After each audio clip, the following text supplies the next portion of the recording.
this thing got adjusted. Oh, here we go. All right, we'll make it work.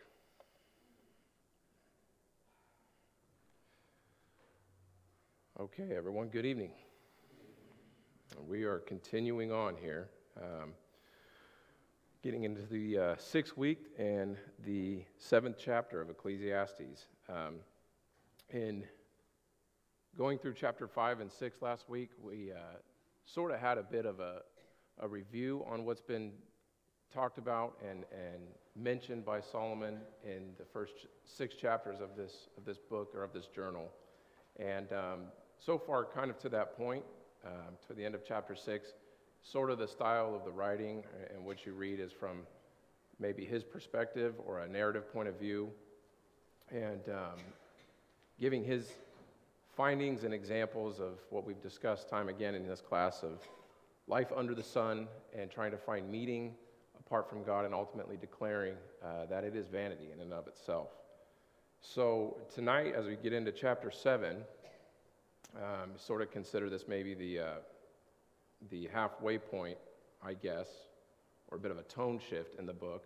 There's been pretty negative points, some pretty difficult things to read maybe, or to understand, to fully comprehend.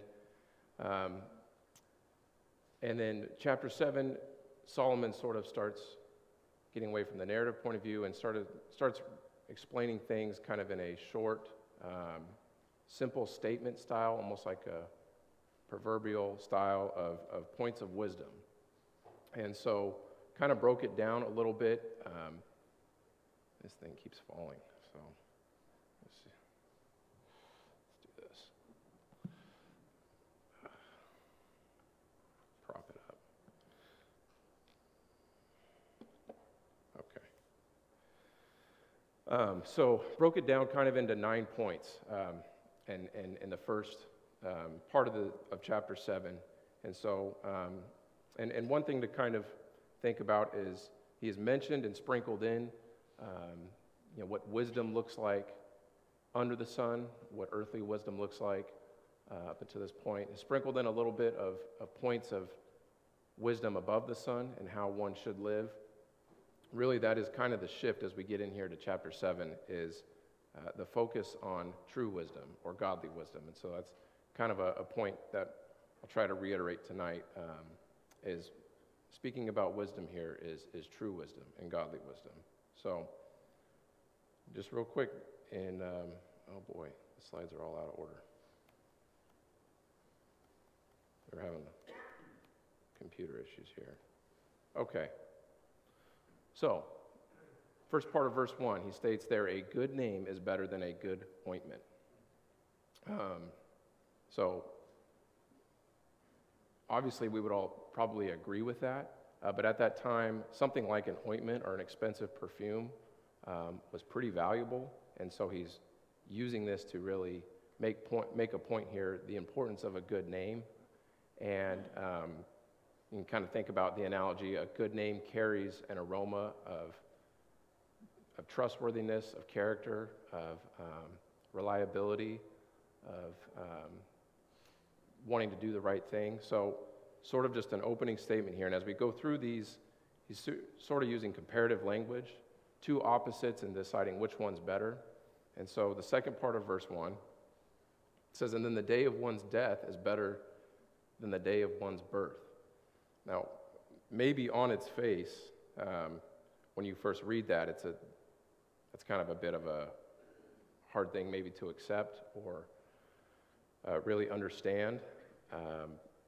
But when you think about how Solomon has really written about death and his perspective on those who are not in the world up until this point, you can kind of interpret this verse maybe in 2 ways. First being the under the sun way of, he's talked about, I congratulated those who have come and have passed. They're no longer dealing in this, this terrible world. Actually, I congratulate even more those who've never even been born. You can look at it from that perspective. Really, the perspective we can look at it is, that's a pretty absolute statement, pretty black and white, but he says if you had to pick between the two, certainly in Christ, a life faithful to Christ, when you get down to it and accept the reality of it, is better at a point when you pass from this earth. This is probably not a statement or a verse you'd want to present to someone at a funeral or soon after a passing of a loved one, obviously. But the reality and the truth of that is just that. It is the reality. And some might look at that as a pretty shocking or off-putting statement. But again, in Christ, and when you sit there and really think about it, it actually is a pretty comforting and pretty reassuring statement. And it's very simple, very black and white. Between the two of them, which one's better? And you sit there and you really think about it. Continuing on. Same thought. Verse 2, it is better to go to a house of mourning than to go to a house of feasting, because that is the end of every man, and the living takes it to heart. So that's interesting. Certainly, some of us have had, or all of us have had our experiences at weddings and at funerals. And obviously, I'd much rather go to a loved one's or a friend's wedding than a funeral, for reasons that we kind of just explained. Dealing with the trauma or sadness, the loss of a loved one, whether in Christ or not, is obviously very sad. But that last statement there, and the living takes it to heart. So picture just this sort of analogy. You have two doors you can walk into. One is a house just of that, of a big party, music playing, people happy, talking, and just having a great time, enjoying one's company, and a home where a family just returned from a funeral and are there mourning.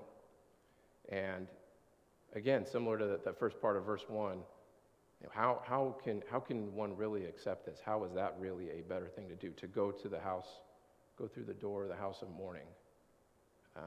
What are some thoughts on that? Nolan. Well, I think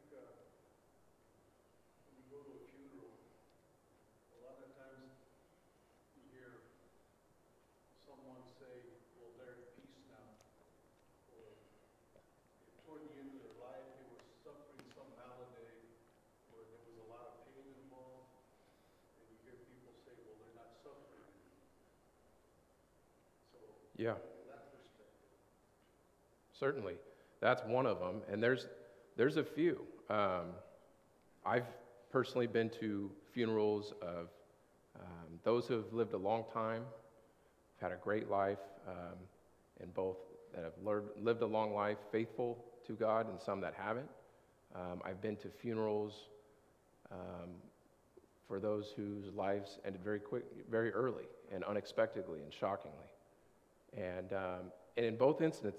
In both cases, in the times where you go to a funeral of someone who's lived a long time, maybe it's someone you'd really admired, and you really sit there and you think about their life and reflect on that. But I always kind of catch myself as I'm leaving the funeral or spending the rest of the day, sort of thinking about my life and kind of thinking about where I'm at.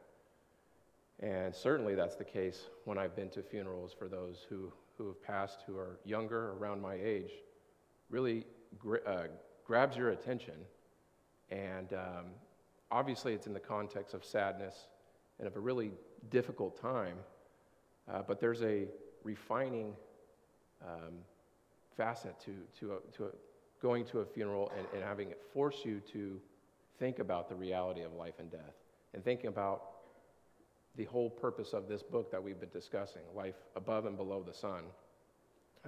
That's really what he's trying to convey here. He goes, if you had to spend your whole life in a house of, a big party or a house of mourning, it would be better to go to the house of mourning to where at least it shakes you and grabs your attention and gets you serious about life. And you understand really your purpose, or at least leads you to try to seek that purpose. That's certainly this obviously on its face may be shocking to some, but to me this makes perfect sense. I definitely have felt this for going to funerals for brethren here in the congregation. You spend time thinking and reflecting on what a great life they have had, and as you leave, kind of inspires you a little bit, kind of resets and recalibrates you a little bit. And you think about, where am I at in this? And ultimately, in the terms of being faithful to God, that's a good thing, and not being distracted away from that. Judy? Doesn't it tie into the previous verse we just Totally. talked about? Yeah, absolutely. It's just a more detail. And we'll continue on here in verse 3. Same theme.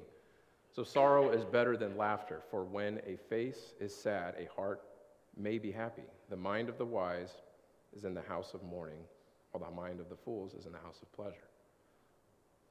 Sort of the same thing we've been talking about. That last statement, while the minds of fools are in the house of pleasure, Solomon himself is probably a good example of this and has shared the experience in his life, or the time frame in his life where he dove headfirst into a indulgence of pleasure and came out of it with emptiness and sadness and declaring it futility and vain. And I guess maybe that's kind of the point I was trying to make. Not necessarily I have a happy heart when leaving the funeral of a friend of mine or a loved one, but spending time, letting it digest, and understanding where that person's at now and how that reality also pertains to me, and someday I will be in that position as well, and thinking about the reality of Christ and how he has saved us from the alternative of what can happen to us after we die if we did not have him, can turn your heart to that happy feeling. So it's a bit of a road to get there. Kind of have to read it a couple times and really think about some times in your life where this has happened. But again, this makes perfect sense. So let's keep moving. Oh, I'm sorry. Sorry, Janine, I didn't see you. All right, that house of mourning and taking it to heart, and especially with a Christian, the influence that other people then will help you say the influence that person had on them, and all of that, it helps you. Absolutely, yeah. They kind of say like the ones you love really never go away. That the impact that they've made on you in your life, that sticks. And understanding that as we pass through this life and realizing that while that is certainly in the context of when it happens here on this earth, that's a sad thing. There's no question about that. And there's grieving and a time to, talked about it, a time to mourn, time to grieve in chapter 3. But ultimately, the ending conclusion of that is something that brings joy and brings glory to God. So let's keep moving. So verse 5, it is better to listen to the rebuke of a wise man than for the one to listen to the songs of fools. For as the crackling of thorn bushes under a pot, so is the laughter of a fool. And this too is futility. So, obviously, can you start a fire with thorns and dry brush? You kind of need it, right? Is it going to last more than 10 seconds? That's kind of the point he's making here. Definitely verse 5 makes perfect sense to me. I can think of times that I've maybe let down, or, that's like the worst thing for your parents to say to you is, I'm not mad at you, I'm disappointed in you, But that's actually kind of true, and it doesn't even have to necessarily be your parents. It can be someone you really admire, you really respect, and they come to you and admonish you, rebuke you, and call you out on something. At first, maybe your reaction is to get defensive, but then as you leave, you go home, you drive in your car, and you sit there at night, and you really think that sets in, and that's a horrible feeling at first, just like what we talked about in verses 2 through 4. Horrible feeling at first, but truly somebody like that, a wise person in your life, rebuking you and calling you out of love, ultimately hopefully leads to getting back on track and making that right and making the right decisions again. So, and then obviously the opposite of that, it's easy at first to spend your times with people who are like burning thorns or the popping and the, I don't know, pizzazz or flash of burning thorns, but they burn off real quick. And there's definitely been times in my life where I've had friends in different parts of my life that I probably shouldn't have, whether being at school or in sports or things. You think these are really good friends of mine. I can really count on and trust these people. As that part of your life sort of phases out, you mature, you never really hear from those people again. That's maybe something to think about here that ties into this. So, okay, let's keep moving. So verse 7 just makes the statement, therefore, oppression makes a wise man mad, and a bribe corrupts the heart. And so kind of just a simple, as I was breaking this down, just sort of a simple one-line reminder that wisdom here, earthly wisdom, eventually will fail. And maybe even those we've been surprised in our lives that we think are really smart, really clever, really intelligent, fail in whatever context that means. Those that are within the church at times, we all have, privately or publicly, we're all guilty of it. Ultimately, wisdom in your own eyes and on your own will eventually fail. It's the importance there, kind of the message there that's not being said is the importance of leaning on true wisdom and godly wisdom, which we'll get into a little bit more as we get later into this. Okay, so true wisdom comes in time. Verse 8, the end of the matter is better than the beginning, and patience of spirit is better than haughtiness of spirit. So that statement, how I read that, the end of the matter is better than the beginning. Obviously, it's kind of vague and can probably pertain to several different things in one's life, but sort of the overarching conclusion I take from that is building wisdom and character takes a maturing process, and takes time. And I kind of say that because he follows that up with patience. And certainly, to be a Christian in this world and to deal with the day-to-day grind and to not go along with this world requires patience. And as we kind of read these next couple verses, this all sort of ties in with the theme of patience. I know we're breaking this down a little bit verse by verse. It's meant to be read as a flow, but patience and really discipline is sort of the antithesis of haughtiness of spirit, arrogance, or an elitist mentality, basically, that can fall prey to those that are within God's kingdom and without it too. So let's keep going. So he just says there, do not be eager in your heart to be angry, for anger resides in the bosom of fools. And keep that patience and discipline theme in mind as we read through these next few verses. What does it take to not be angry when someone wrongs you? Obviously, that's a natural human reaction. But the two words here that kind of stick out is don't be eager in your heart, and then don't let it reside. So at times we all might get angry over something, but don't let it reside there to where it just takes one little thing to provoke it, and don't be looking for a situation to really turn that on, I guess, in some sense. It goes back to the patience and the opposite of being humble, the haughtiness of spirit. Nolan. Justin made mention of road rage. I think that kind of fits. Of what? I'm sorry? Road rage? Oh, road rage, yeah. Oh, yeah. Yeah, totally. Yeah, nothing makes you feel more dumb than getting frustrated with somebody stopping at a light, and then 2 lights later you're right there next to them anyway, or something like that. You're just, oh, that was silly. So, okay, verse 10. Do not say, why is it that the former days are better than these? For it is not from wisdom that you ask about this. So I kind of put up there, give your attention to the present. Come on, I've heard a lot of people here say how great the old days were. Certainly those who are older than me. I'm not gonna throw out numbers. I'm not that dumb. But why? I say that sort of jokingly, and I think for the most part, when people say that, they sort of say it half jokingly. But why does he say that? That doesn't come from wisdom.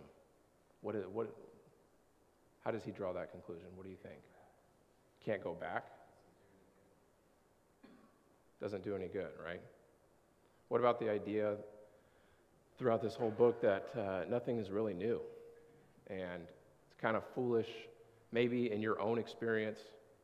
You tend to remember the good things and sort of forget the bad. It's probably true that here in our culture today has less of a general Judeo-Christian tone to it and direction than it did 40, 50 years ago. But was sin in the world after World War II? Was sin in the world in the 1980s? When you get my point. You sort of just hear about it more. And cultures kind of ebb and flow and change. But have you, reading through some of the kingdoms and the way the world was ruled by some kings at the time in the Old Testament, you don't think corruption and evil far surpass what we see today in this country? So I know I'm making sort of a blanket statement. You don't mean to come down hard on people that make a statement like this, but he's sort of saying that mentality, or to have that perspective truly in your heart, is foolish. To think that your own experience or the time in your prime was truly better than today. It may be different. Problems in some areas may be worse, but in some areas it's certainly better or different. And it kind of goes back to that haughtiness of spirit. It's a little bit of arrogance tone there to sort of say that. You guys, the old times, we wouldn't have let this fly. Okay, well, maybe that's true, but, there were some things, I won't go into details, but there were some things 40, 50 years ago that were pretty ugly too. So that's not just in the context of the last 100 years of American history. That's in the context of Solomon's day as well. Speaking of Solomon's day, I just remembered, I think a couple times last week I mentioned that the book was written 900 years ago. I meant to say 900 BC. My mom pointed that out to me after the class last week. So that's a total goof. The book was obviously not written in 1100, year 1100 or something. 925 BC, so I apologize for that last week. But any thoughts on this? Micah? I'm thinking maybe the verse is almost trying to get into the mind of the reader. And if you look at it from a spiritual perspective, it's like, what is your attitude and mindset right now? Where is your heart set to be? Because if it's set in an attitude like, I am a servant of God, then why are you going to go back to the past? Mm-hmm. You're supposed to be moving forward. It's not a bad thing to reflect on good things in the past, but at the same time, No, yeah, you're 100% correct. your perspective is here now and moving forward. Well, I wrote down, that's a good point, and that's the ultimate point that I sort of drew from this, is give your attention to the present. You hear that saying, learn from the past, look forward to the future, maybe even plan for the future, but live in the present, and have the wisdom and the, be able to discern between the three. That's kind of what you're saying, Micah. Totally. That's using this, the saying of things are better in the old days, but really using that to kind of make that overarching point, live in the present. So, okay, so those are the 9 points that I sort of broke down as Solomon's 9 points of wisdom, and wisdom from above the sun. And so as we get into verse 11, you kind of see the results and the fruits of living a life with this wisdom and what it brings and what the result of that is. So in verse 11, it says, wisdom, true wisdom, along with an inheritance, is good, and an advantage to those who see the sun. For wisdom is protection, just as money is protection. But the advantage of knowledge is that wisdom preserves the lives of its possessors. So interesting there. Kind of,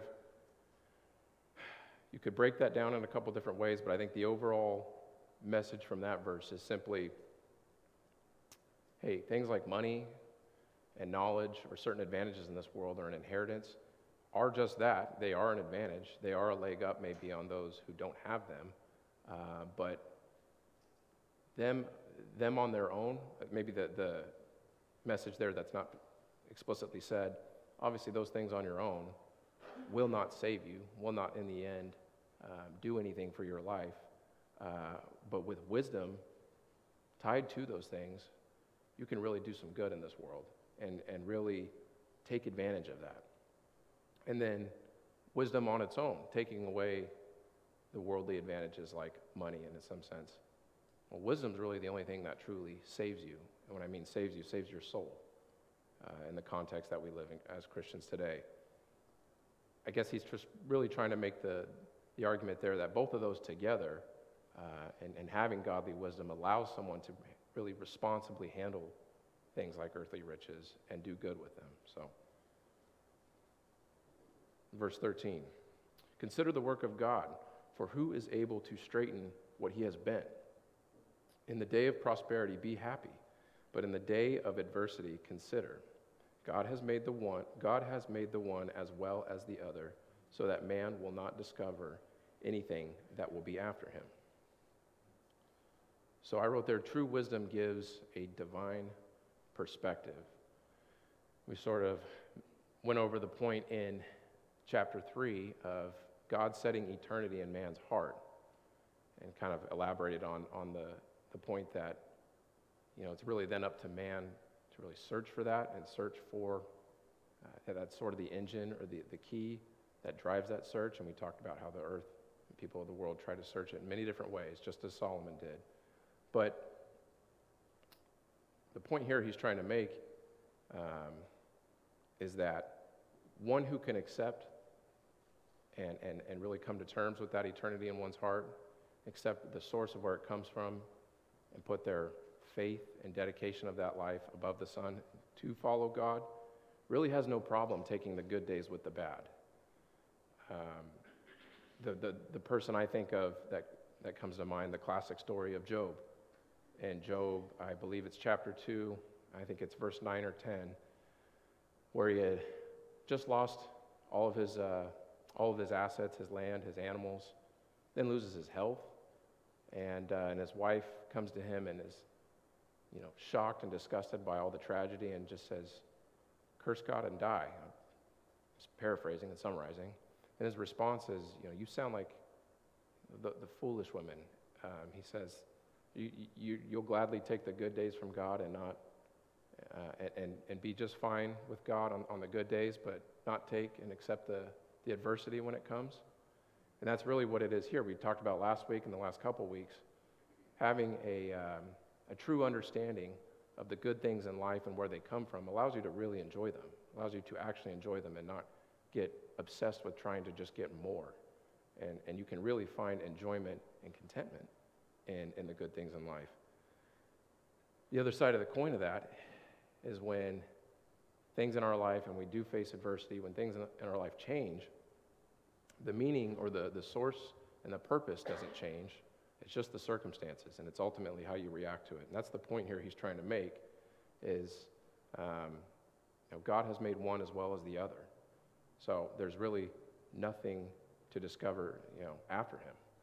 And that's the point, to be content and really understand, take the good with the bad. So let's keep moving. In verse 15, I have seen everything during my lifetime of futility.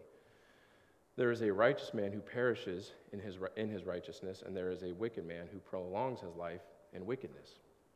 There's that theme he talks about of injustice. This is probably the third or fourth time where he's pointed out the unfairness that he's observed in this world. In verse 16, kind of an interesting verse. Do not be excessively righteous, and do not be overly wise. Why should you ruin yourself? Kind of interesting. Is there such thing as being excessively wise? Kind of an interesting thought. But I don't know. What do you think? What does he mean by don't let excessive wisdom or excessive righteousness ruin you?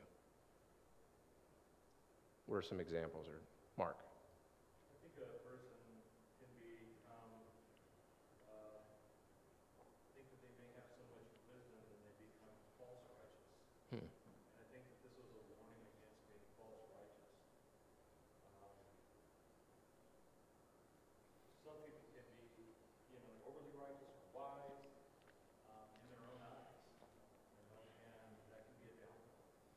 Wise in their own eyes. Absolutely. That's one that I had written down, the classic example of the Pharisees that is so easy to bring up and so easy to point to and sort of look back and read and sort of beat up on the Pharisees and say, look at those hypocrites and that sort of thing. But if we're being honest with ourselves, at a time or two in our life, maybe you've caught in yourself in the same mentality or the same frame of mind. I know the truth, you don't. That may be true. The truth in and of itself is good. You should stand for the truth and not move your feet off the truth. But what is your attitude in sharing the truth with someone? What is your perspective to those who are lost? Those people, they can't be saved. They don't understand true righteousness, or they can't comprehend this wisdom. It's just too simple. I think that's kind of the mentality he's addressing here, and that certainly is a trap that we can fall into today. We struggle to try to share the gospel maybe at times with others out of fear or out of worry of what people will think of us, but do you think maybe the other side of it is that arrogance or that sort of thing? I thought I saw a hand. I'll go with Mitch first, sorry. I think sometimes, we need to be careful that our pursuit of righteousness or wisdom isn't just to fulfill ourselves, to build ourselves up and make us feel better. It's out of service to God and service to Christ. It's out of love. It's out of appreciation. Those things come naturally, and if we start to kind of build that up, it can ruin it, right? Mm-hmm. For the wrong reasons. Totally. You do that because people look up to you and you create this image, and pretty soon you really can't relate to people because you just kind of Yeah. It's a little narcissistic. It's a little bit about yourself. Robert. Well, Sorry, Jackie. go back to chapter 1 where it talks about how increasing in much wisdom can increase in much pain.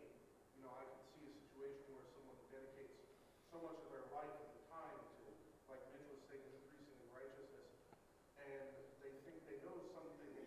I say they, it could be any of us. We think we know something so well, and we refuse to believe that it's anything but that reality. Just to throw a very, very silly example, let's say I believe Jesus only wore a brown cloak, and I have studied and I've studied, and I have looked at all the historical records, and I've increased in knowledge and wisdom, and no one's going to tell me he wore a white cloak ever. Yeah. No matter how compelling the argument. And guess what? What if you were, and you may be right, but then the other person says, we've been talking here for 30 minutes. Do you even care about my soul? Exactly. You're right. Great. You're right. The great Mitch Millwee quotes, but sometimes it's better to be kind than right. Sometimes. Sometimes. That's a proverb. I'm just kidding. Janine. Yeah, it's repeated again in Romans 12:3, and this tells us not to think more highly than God, but it tells us how to, but to think soberly and according to that God has dealt every man a measure of faith. Yeah, absolutely. In that example in Romans, and I wrote down 1 Timothy 1:5, when Paul is talking to Timothy and says, there was all this false teaching and different debates on and what was going on at that time and what Timothy was facing. And Paul reminds Timothy, what is the point of our instruction? To do it out of love, with a pure heart, and with true faith. Convey to the person that you care about their soul and not that you care to be right. So again, it's easy to bash on the Pharisees because certainly they were doing that, but it's a theme and a trap that we can easily fall into ourselves today. And so, great. 925 BC, the same thing. Still, the truth was still there as well. Okay, let's move on to verse 17. So the opposite of that, and the more obvious, do not be excessively wicked and do not be a fool. Why should you die before your time? Sort of self-explanatory. It is good that you grasp one thing and also not let go of the other. For the one who fears God comes forth with both of them. So kind of, verse 18 is kind of, I guess, the one to really think about and ponder. Trying to grasp both what? He just says, one thing. It is good that you grasp one thing. So again, a kind of a vague statement. takeaway from this is the last few slides. True wisdom provides balance. I think the point is to not live your life in the extremes. And now that is not to say, some might classify the truth or the truth of the gospel as extreme. It's important to set the context of what we're talking about. But the extreme in the sense that avoid the excessive nature of things. He talked about excessive nature of being too wise, or being excessively wise and excessively righteous, and then the obvious excessively wicked. Both will destroy you for different reasons, but the point is avoid the excessive pattern of life and what you're doing, and grasp and gain balance in that context. That's kind of the takeaway I had there. So, did I see a hand? No, I did not. Okay. So 19. So true wisdom provides strength. It says their wisdom strengthens a wise man more than 10 rulers who are in a city. Indeed, there is not a righteous man on earth who continually does good and who never sins. Also, do not take seriously all words which are spoken, so that you will not hear your servant cursing you. For you also have realized that you likewise have many times cursed others. So a couple different things here in this verse, and I think they can all pertain to how wisdom strengthens us. True wisdom strengthens us. Comes out and makes that statement in verse 19. Reminds everyone, just as Paul said in Romans 3, that all have fallen short, all sin. Verse 21 and 22, I guess kind of preach maybe a few different messages. Preach to not take criticism or attacks on yourself or you personally. Don't take them too seriously. Don't take them too personally. And maybe wisdom strengthens us. It allows us to deal with our sin when we sin, like in verse 20, and then allows us to deal with the times when others sin against us and be patient and to sort of have a forgiving / patient mentality, remembering the times that you've sinned against others. Verse 23, I tested all this with wisdom, and I said, I will be wise. But it was far from me. What has been is remote and exceedingly mysterious. Who can discover it? It's kind of interesting. Solomon, I think, is referring back to maybe the beginning of this book or the time in his life where he said, I'm going to find the meaning of life, the meaning of life under the sun, and I'm going to use my great wisdom, and I'm going to search this world and find it, and search all the many different aspects of this world and find it. His conclusion, we've heard, is it's vanity. It's like chasing a vapor. The other thing he says here is it's exceedingly mysterious. Can't be fully understood with human wisdom, with earthly wisdom. In verse 25, I directed my mind to know, to investigate, and to seek wisdom and an explanation, and to know the evil and folly of all the foolishness and madness. And I discovered, more bitter than death, the woman whose heart is snares and nets, whose hands are chains. One who is pleasing to God will escape from her, but the sinner will be captured by her. So again, this is kind of interesting because I think maybe this one pertains exactly to the situations that Solomon had in his own life. Sort of his own story was, early in his life, or at one point in his life, did well in God's sight, was a faithful follower of God, and then eventually ended up disobeying God and marrying hundreds and hundreds of foreign wives that eventually led him astray to idolatry and really away from God. And sort of the last part of that verse is basically saying, be careful of the seductive woman who on the outside may look good, but really her heart is full of snares and nets, and it's a trap. And you could plug in the seductive woman with any vice of this world. The theme carries, obviously. And the one who can escape it or flee from it will be pleasing to God.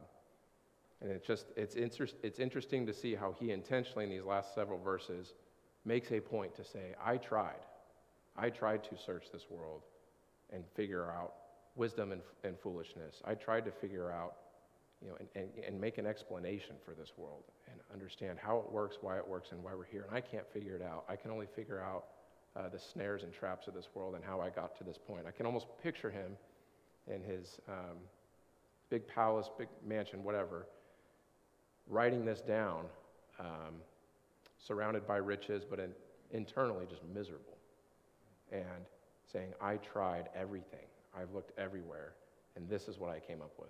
I fell into this trap. The warning for you, the reader of this, is to not. That's what I take away from that. Now, verse 27, behold, I have discovered this, says the preacher, adding one thing to another to find an explanation, which I am still seeking, but have not found. I have found one man among 1,000, but I have not found a woman among these. So that last statement, I think, again, kind of pertains to his situation in his life. Obviously, he had like over 700 wives, 300 concubines that led him astray and corrupted his life. That could be exactly what he's talking about there for his own situation. But again, reiterating the point that, you want to find meaning in this world, you're not going to find that insight. You're only going to find the insight from true wisdom, and wisdom that comes from above the sun. And finally, in verse 29, this is really his final point of what he's trying to leave us, is, behold, I have found only this, that God made men upright, but they have sought out many devices. So Solomon seems to be coming to this point in his life, and I'm guessing towards the end of his life, where he's sort of coming to an acceptance, and understanding that it's not me, or it's not God and the world that he has set up that I can blame. And God made men upright. God made man in his own image. It was man that sought out sin, and it was man that corrupted that. And so it's just interesting to hear this little, almost you could picture like a little side note in a journal of Solomon either expressing or venting his frustrations, or just writing down his advice to a future reader of, hey, I've looked and I've searched and I've found that the only real things you're going to get from this earth is a trap, and is ultimately vanity and emptiness. And by the time you figure it out, it may be too late. And the insight he's trying to leave us is sort of the opposite of that. It's true wisdom, that avoid these things and learn from my example, basically, and follow true wisdom and not earthly wisdom. Follow what is above the sun and not below the sun. So that is all I have for verse 29. That's kind of all those points we talked about. Protection, true wisdom provides perspective, setting eternity in man's heart and understanding the true perspective of why we're here and what the purpose is. So when the good times and the bad times come, that perspective doesn't really change. Our circumstances may have changed, but our purpose and our mission hasn't. Provides balance. Really, when I say balance, it humbles us in the context of not being excessively wise, and kind of remembering that our job is to love those that are saved and those who aren't. And it's your job to spread the gospel and care about that and love that person first. It's not your job to really be right and display your knowledge base. And then reminder that true wisdom strengthens us and allows us to get through scenarios where we sin, where others sin against us. And then provide insight that ultimately God is the one who's in control. And Solomon reminding us that if you're looking for something on this earth, if you're looking for that answer to meaning, you're not going to find it. In fact, what you will find is a trap. And like I said, you may find it when it's too late. By that time, it's too late that you figured it out. So that's all I have tonight. Does anyone have any last comments or anything you want to share? Got a few minutes early, so you're welcome. Anyway, we'll be back next week with chapter 8. So thank you.